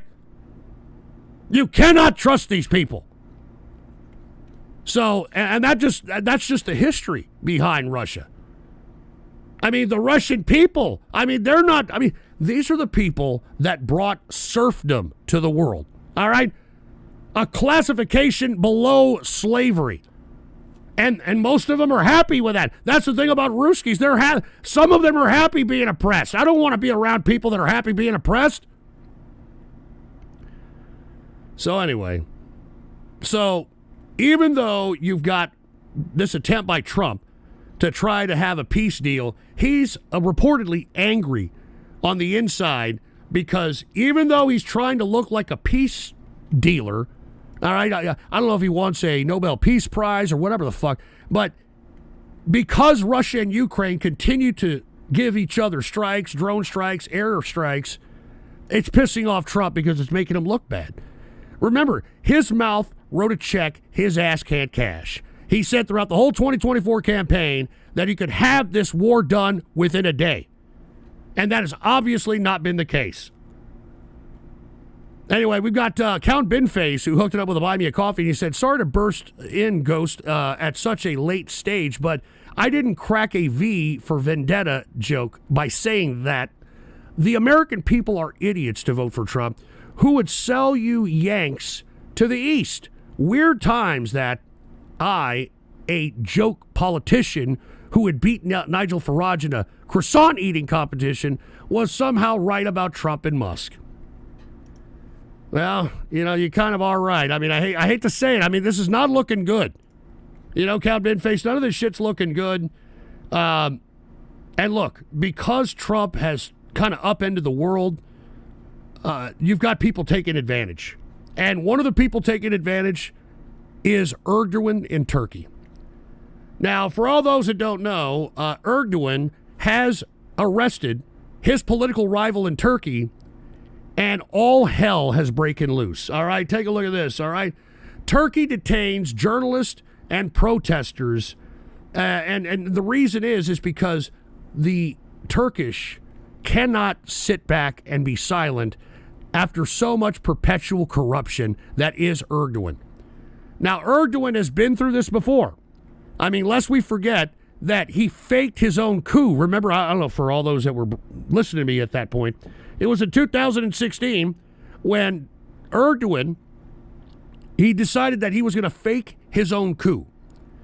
And when he did, he basically outed all the people that were his political enemies. Anybody who went with the so-called coup, he was able to purge them and eliminate them. Now, we're almost 10 years later, and you've got a whole new opposition, and now Turkey is trying to, or I should say Erdogan, is trying to take them out as any kind of political threat. Now, there's been over 1,000 arrests out here in Turkey. Now, the EU has warned Turkey, believe it or not. All right? And the reason is because they're trying to fast-track Turkey as a member of the EU. As a matter of fact, are they a member of the EU? I don't even fucking know. I know they were trying to get them into the EU. I know that Angela Merkel, when she was a big part of the EU leadership, she was catering to Erdogan's Turkey, so much so that y'all remember that she arrested, or she had a German citizen in Germany arrested for making fun of Erdogan on the internet. So, I mean, I find it ironic that you got the EU warning Turkey when Angela Merkel had a German citizen arrested back in fucking, what was it, 16 or 17? Had a person arrested in Germany for making fun of Erdogan. And I think the reason Erdogan is getting so abrasive is because of the destabilization in the world order in order for, people like Erdogan. There's a situation going on in Serbia, which I haven't covered. There's a bunch of people rising up, and it's because they feel that there is an opportunity with the global destabilization for them to conduct themselves in an irrational way. So this is another byproduct of the foreign policy of this administration. And, going back to Elon Musk, right? This is yet another contradiction in Elon Musk. He tells America that, free speech, which I do agree. Look, I like X as a product. I don't think that the freedom of speech on X is going to last very long, because take a look at this. Mr. Free Speech, Elon Musk, censors X for Erdogan. All right? Take a look at this. Musk X suspends opposition's accounts in Turkey amid civil unrest. I mean, why isn't he doing that for any of these other countries? Why didn't he do that for Germany when he was trying to push the AFD and all that? Why didn't he? He's a fucking contradiction. And this is why America needs to wake up. All right? You idiots that voted in Maga, you know as well as I know you didn't vote for this shit, all right? Take your fucking head out of your ass and recognize that you made a mistake and find some humility in yourself, all right? America used to be a forgiving country, all right? So take your fucking head out of your ass and realize that you don't know shit, you fucked up, you were a contributor to the desecration and the destruction of this country, and it's time for you to fucking come out and say, look, I was wrong, I'm sorry, let's stop this shit, all right? Let's try to stop this shit. Unfucking believable. Look, the guy who's aggregating all of our information and putting it in his AI is now shutting down accounts in Turkey. That's fucking great. That's fucking great, dude. That's great. I mean, give me a break, man. We are such pariahs now because of Elon Musk and Trump. We are such pariahs that Europeans are rethinking even traveling to the United States of America. I mean, can you believe this crap? Look at this. Some Europeans reconsider trips to the United States. So we're going to be losing money everywhere. We're going to be losing money everywhere.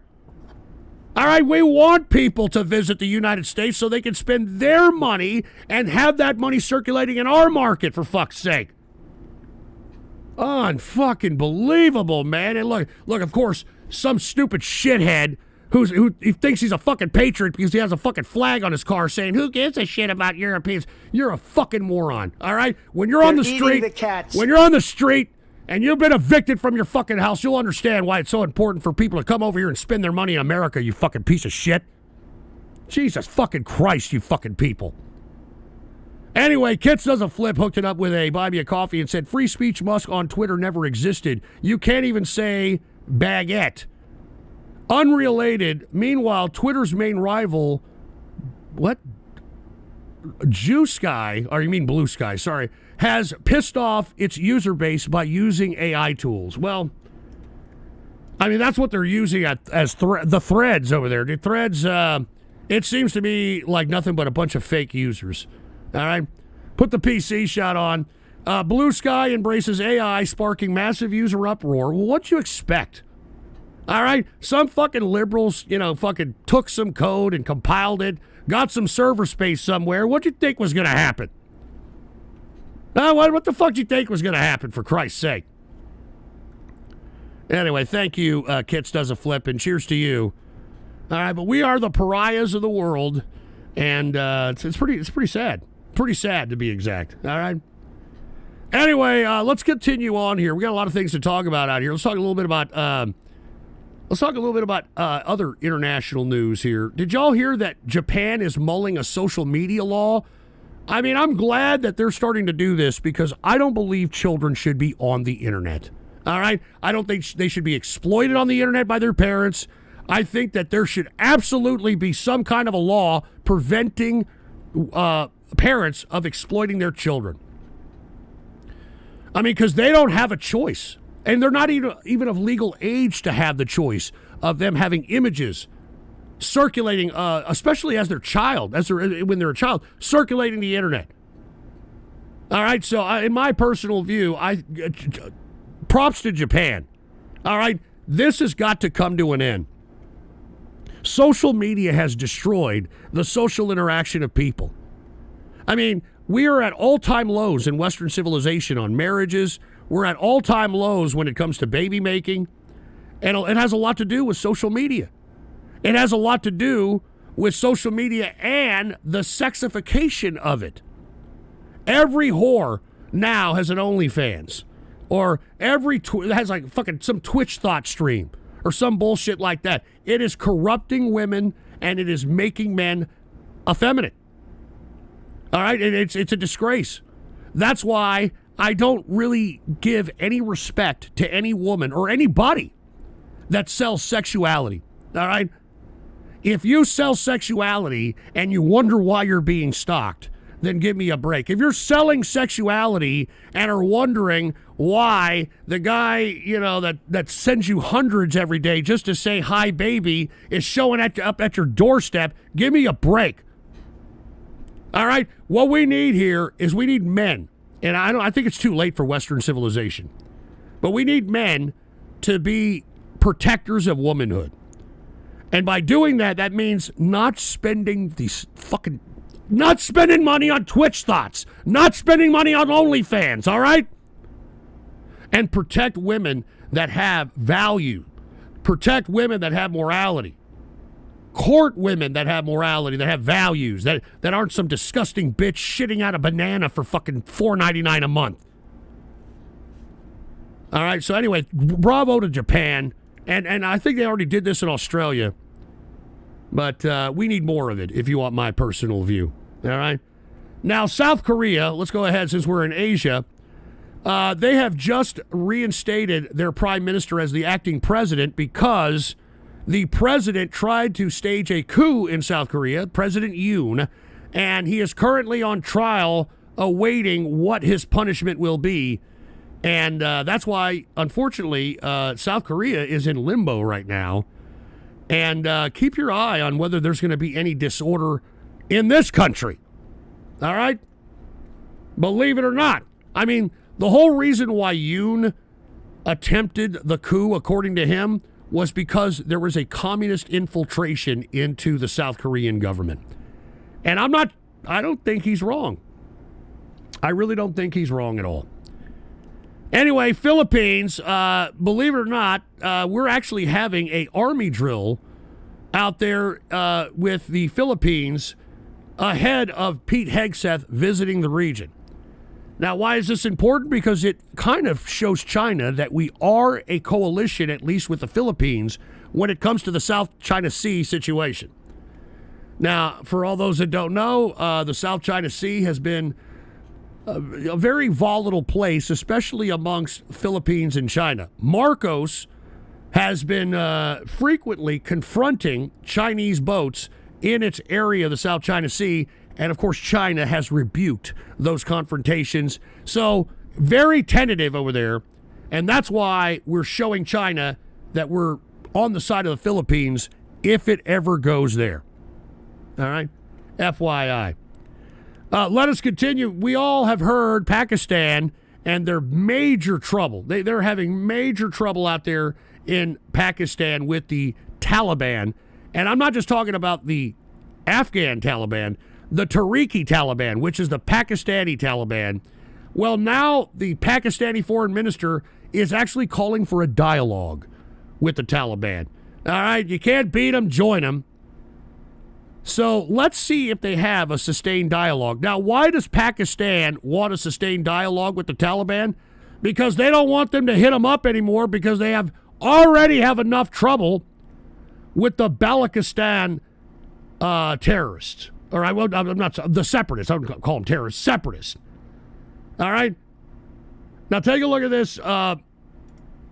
They're having to fight on two fronts. They have the Tariqi Taliban, and they have the Pashtuns in northwest Waziristan, and they have the Balochistani separatists, which are on the coast.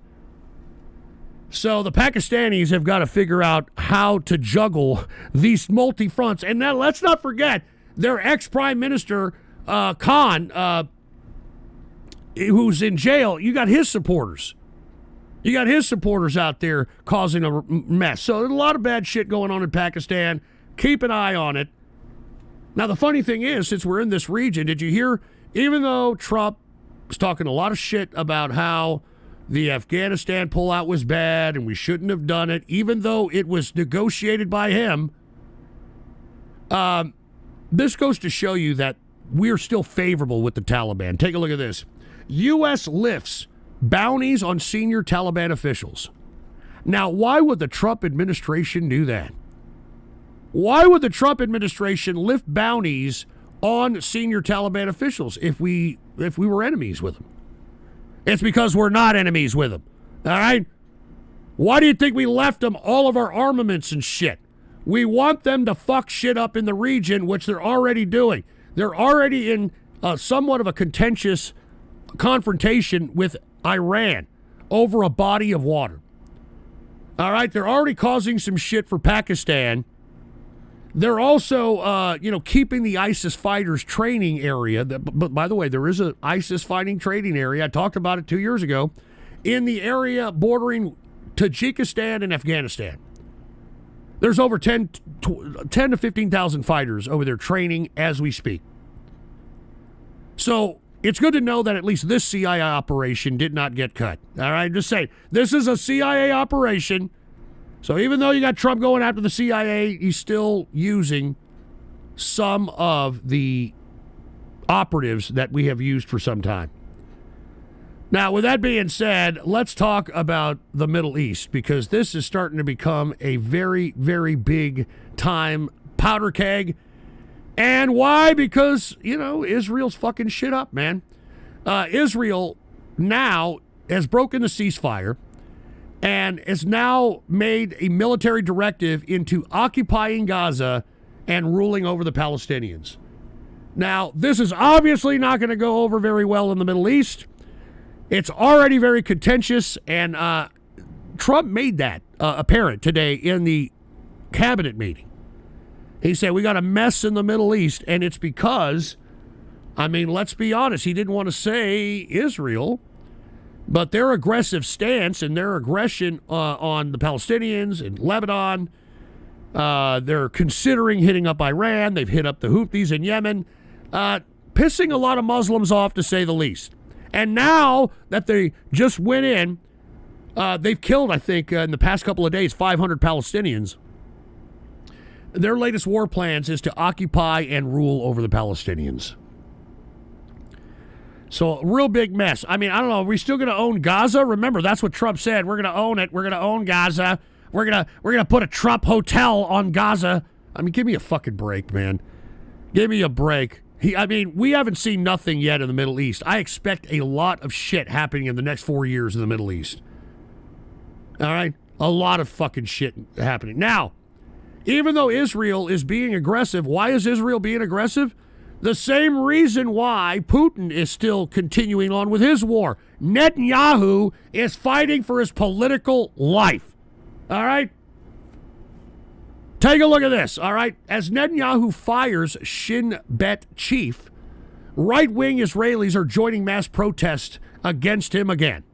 Now, what is happening here? Well, folks, prior to October 7th, the infamous attack that gave the political capital for the Israelis and Netanyahu to exercise this offensive on Gaza, on Lebanon, prior to that, there were mass protests.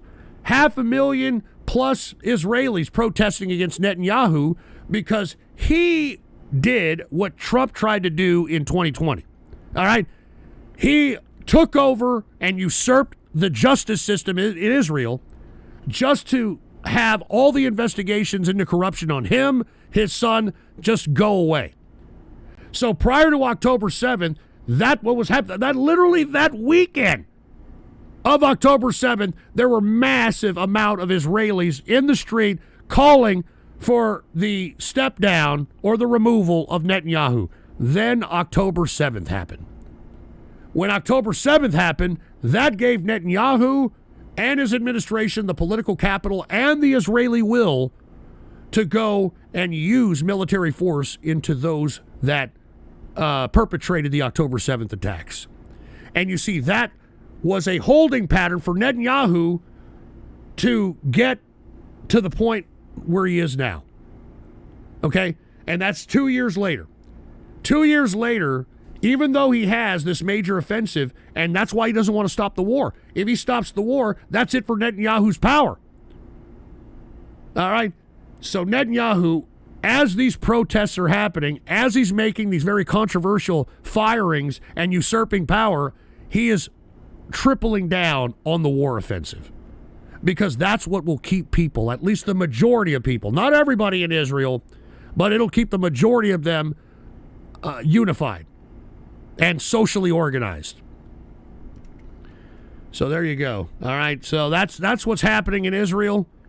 I would closely watch Syria, okay? Because speaking of Lebanon, there are clashes now between Lebanon and Syria at the border. Now, why is that prevalent? Because, folks, in my opinion, I believe that the whole usurping of the of Damascus, of Syria, was done so on purpose. Because the leader of Syria is hardcore Al-Qaeda. The guy who is the leader of Syria is completely hardcore Al-Qaeda. So this is basically a nation state of Al-Qaeda. Now they're trying to force their way into Lebanon, and it seems as if this caliphate or this Islamic government that is now Al-Qaeda nation state is going to pursue continuously taking geography in the region. And guess what? Who's helping them? Turkey is helping him. Turkey is helping him. So that's why I'm telling everybody the Middle East is going to be a powder keg for a lot of shit. All right? Mark my word. And let's not forget about Iran, because it seems to me that Trump may bomb Iran. And Iran is fucking paranoid. Look at it. Iran warns against attack as U.S. warships move closer. Now, I'm not too sure if trying to take Iran at this juncture kind of aids our international optics. Because in my opinion, if we do go into Iran and we liberate Iran and we put in a democratic government or allow the people to put in whatever government they want, it makes all the bad shit that Trump has done with the tariffs and the foreign policy and all the fuck-ups, it kind of eliminates that completely if this mission of taking over Iran is successful. It'll make Trump look like a liberator. It'll make Trump look like somebody who gave freedom to an oppressed people.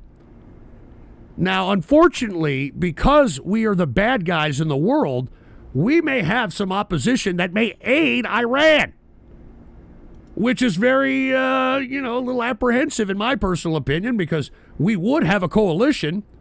We would have Europe probably backing up our play. We would have our coalition of the willing, but now people are going to be apprehensive on backing us up. They may even help the opposition because we pissed off so many people. But keep your eye on Iran. If we do bomb Iran, and if we do happen to eliminate the Ayatollah and its leadership, I think it could possibly be good for Trump. All right, it could possibly be good for Trump if he's successful, and the people, cheer him on for it. They throw pictures of him because that's what the Iranian people want. So be on the lookout for Iran. See if anything happens when it comes to that. All right. All right, let's go ahead. I think I'm pretty much done with this broadcast, folks. I really do appreciate everybody chilling here with me on this Monday. But let's go ahead and get to totally useless news. All right. Now let's go to let's go back some. Let's go to Ghost Report Daily, March 23rd, and there's some really, really wicked, totally useless news, and it's going to be in this corner right here. All right, third column, bottom corner, furthest to the right.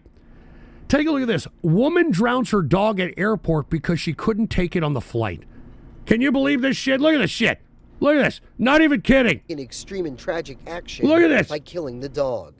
A necropsy requested by Orange County Animal Services determined her dog died from drowning or submersion in water. Investigators obtained airport surveillance videos showing Lawrence with her dog Tywin at the ticketing area. Can you believe this shit? Taking the dog into a women's bathroom in Terminal B.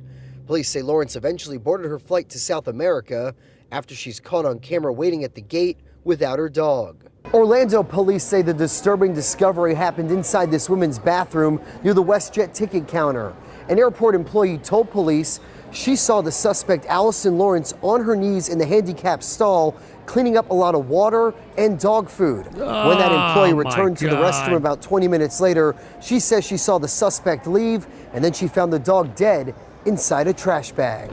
Inside that garbage bag, police say they recovered several dog accessories and a pink bone charm with Lawrence's name and phone number. Police say the 9-year-old miniature schnauzer was also microchipped, which linked to a registered owner named Allison Holt. Police say a search of state motor vehicle records found Holt is one of 3 last names used by the suspect. Look at this. Look at this crap. No answer Thursday at Lawrence's Claremont address. Lake County jail records show she posted her $5,000 bond on Tuesday. The lead detective writes in the conclusion of his report that Lawrence purposely drowned the dog, showing a lack of compassion and responsibility. Unbelievable. Covering Orange County at MCO, Justin Shecker. I mean, that's just disgusting, man. All right? Horrible, horrible situation. But that's what you're going to find. You're going to find really weird news in this region here. All right? That was horrible. Let's lighten up.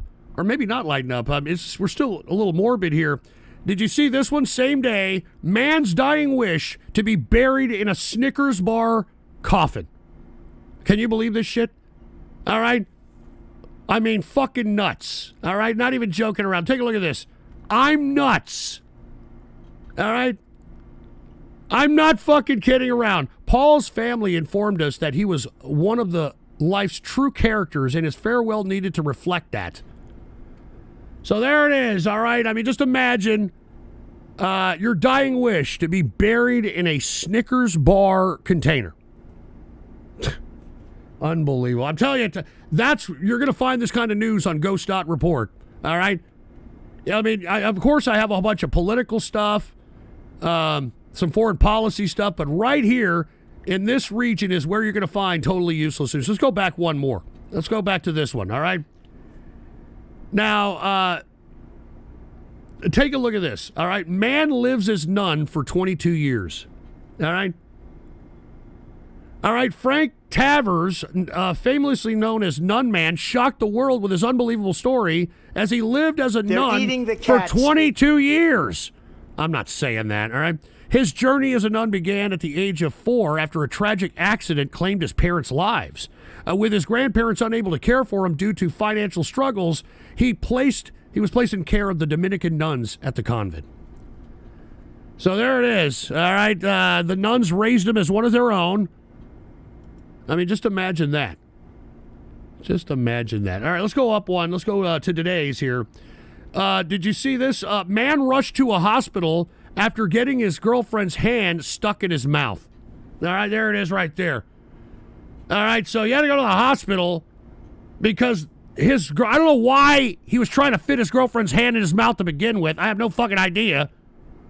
But this is what you got. Anyway, we got lazy dude. Newsflash, the Mexican fiance is pregnant. No, she's not. Father unknown. Anyway, that's some pretty weird news. Fucking totally useless news. Getting your fucking hand caught in the mouth. I guess it's better than a foot, you know? I guess it's better than a foot. Here is a very interesting one. Did anybody remember? I know we got a lot of Hasbro fans in here.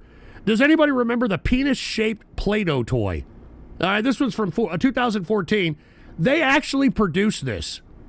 All right, facing criticism from some parents over a Play-Doh toy that looks similar to a penis, Hasbro says it will replace the offended implement with a different tool. Come on, Hasbro, give me a break. What the fuck did you think that looked like? What the fuck? Somebody said I got 10 of those. Give me a fucking break. What the fuck do you think that looks like? Unfucking believable, man. That's just give me a break. Give me a break. And by the way, here's one more from today. All right. Man stabs gay teen to hide their sexual encounter. Can you believe this shit? Come on, man. Are we in 2025? California man, 27, stabbed a gay teen to hide the sexual encounter between the two of them. So this is where we're at right now. I mean, what the fuck? All right, look, you're in California. I mean, anybody gonna judge you? Was that your nephew? Kick that fucking asshole who said, was that your nephew? The fuck out of here, right the fuck right now. All right, get him out of here. Piece of shit, is that my fucking nephew? All right, why don't you go fucking fuck off with that shit? All right, I should have never have told you fucking idiots that shit. Jesus Christ, man, you foreskin guzzling, shit-crusted, dildo-licking, sweaty, ball-flap-sucking, oozing, anal fucking asshole! And look, all right, dude, all right. You guys, if this is how you guys are going to act, I should get the hell out of here. I've been on here for about 2 hours anyway. Jesus Christ, what a joke. All right, what a fucking joke, you people. I'm over here giving you fucking CIA levels of assessment here. Hold on, one more totally useless news, all right? Did you hear about the Hitler-loving UFC star who says that demons want him to cheat on his wife? Yeah, that's right, folks. This is Brian Mitchell, who said Adolf Hitler wasn't that bad of a guy, went viral, took a lot of heat for it. But now he's saying that demons are trying to make him cheat on his wife. How the fuck does that work? How the fuck are demons supposed to... get you to cheat on your wife? It's your fucking third leg, you asshole. All right? Jesus Christ, give me a break. It's the devil. The devil out here made me want to fuck that broad, man. Give me a break. I mean, come on, man. I mean, is this what we're going to blame, whenever we're fucking caught with our pants down and shit? All right. This guy looks like he gets a boner in the middle of a prostate exam, for Christ's sake. I mean, give me a fucking break. I mean, this guy looks like he eats ass and calls it a high-fiber diet. Are you fucking kidding me? They're eating the cats. Hold on, what is this? Listen, everybody, look, stop this shit. All right? Stop this shit. All right, the guy that just donated, you're probably the kind of guy who sniffs their own ball sweat after a workout and say it's the smell of victory, you fucking loser. All right? Jesus fucking Christ. Look at what I got to put up with here. All right? Look at these people in the chat room. All these people talking shit in the chat room are the kind of people who rub one out under the table at Thanksgiving dinner and call it gravy prep. Fucking morons. I mean... half you people in here question your sexuality every time you take a big turd. So don't come at me, you fucking piece of shit. All right? Half you idiots shove a carrot stick up your ass and call it vegan role play. So shut the fuck up. Take the PC shot. All right, I'm getting out of here.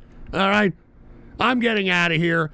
Now, folks, the True Capitalist Radio Show is a serious, well, kind of serious show.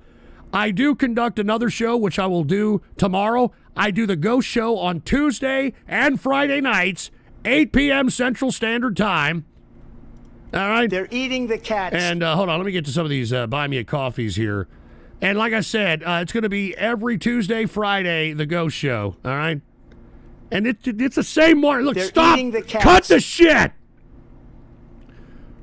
Cut the fucking shit. Look, Kamala Harris, SeaWorld levels of it. I said, fuck you, Kamala Harris, and fuck whoever the hell's donating and buying one of the MP3s and putting your own message on it, you fucking piece of shit.